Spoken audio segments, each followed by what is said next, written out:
When their child gets a fever, a parent's first reaction, most of the time, is to go to the medicine cabinet. But the fever could go away without medicine. Here's KARE 11's Renee Tessman.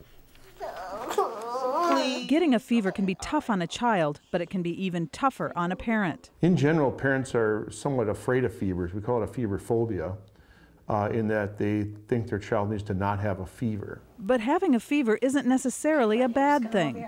A new report in the journal Pediatrics says fevers are not illnesses. Instead, they help us fight illness by fighting off infections. They are a sign that our immune system is active, and there's some evidence that some bacteria don't survive as well when we have a higher body temperature. Dr. Jeremy Springer with Park Nicollet and the Minnesota Academy of Family Physicians says many parents think the higher the temperature, the more severe or contagious the illness. None of that's really true. So too often, he says, parents use medication to reduce a child's temperature when instead it should be used to treat a child's discomfort. There has been some studies that have shown that if we treat the fever aggressively, that the illness actually lasts longer.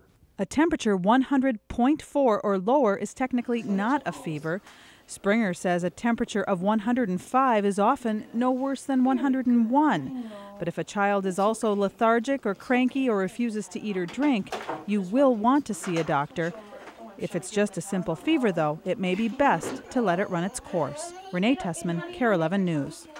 There are exceptions. Children under 3 months, those with special needs or heart conditions should always see a doctor, and heat stroke is a medical emergency. So how do you treat your child when they get a fever, and will this report change that? We have a discussion on the topic right now on our website. It's momslikeme.com.